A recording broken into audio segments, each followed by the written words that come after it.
1917. Ukraine has awakened from centuries of slavery, but freedom has not yet come. Empires are falling, borders are changing, peoples are rising, and a threat is again looming over our land. When the Central Rada declared independence, it seemed that a new era was about to begin.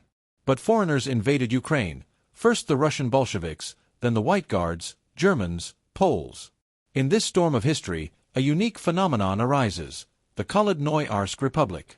By the way, if you are interested in this topic, be sure to like and subscribe to the channel to learn more about little-known but important pages of Ukrainian history. In the heart of Cherkasy region, among dense forests and impassable ravines, where legends about the Haidamaks still lived, a new insurgent movement is emerging. Its core was made up of peasants, former soldiers of the army of the Ukrainian People's Republic, local intelligentsia, and simply those who did not want to live under the rule of Moscow. The center of resistance was the village of Melniki, and the struggle was led by vassal Chuchapaka, a charismatic chieftain, a man with a keen sense of justice and a fearless soul. The rebels did not have a regular army, but they had the main thing: faith and determination. They mastered partisan methods of fighting, dealt devastating blows to Bolshevik garrisons, and carried out ambushes on important roads.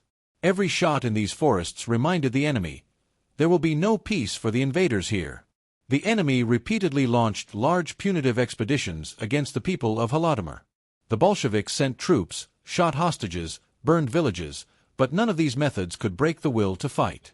In 1920, a new wave of rebels entered the fray, led by Gerasim Nestorenko ORL, Laurian Zavgorodny, Yuri Drobatkovsky, and Methodius Holix-Elizniak.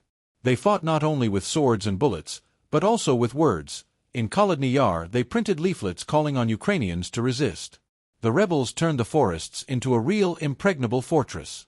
The legendary battles near the villages of Melniki, Medvedivka, and Lubancy became symbols of heroism. When Yuri Tayudyanyk's army returned to Ukraine in 1921 as part of the Second Winter Campaign, the people of Kholodny Yar supported him, although the forces were unequal. But Moscow understood. Kholodny Yar was not just a regional rebellion, it was the heart of the people's resistance. And when open battle did not bring results, the Bolsheviks resorted to a ruse. In 1922, the Chekists invited the Holodomor chieftains to a congress in Zvenegorodka, ostensibly to negotiate autonomy. Some of the leaders, suspecting betrayal, refused to go. But others believed that they had a chance to save their native land. It was a trap. Only the chieftains arrived at the scene, were surrounded by Chekists, arrested, and taken to the Lukyanivska prison in Kiev. There, a show trial was held over them. The sentence was inevitable: death. On February 9, 1923, the Holodomor people sentenced to death, realizing that they were losing their last chance for salvation, decided to die in battle. They organized an uprising right in prison.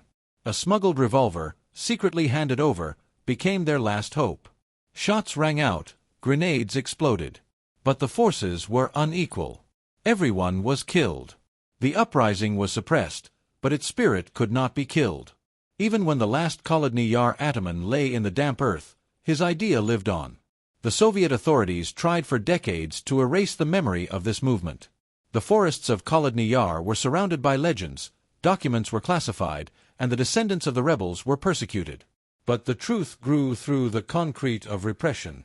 Today we remember the names of the heroes who fought for Ukraine in the wild ravines and forests.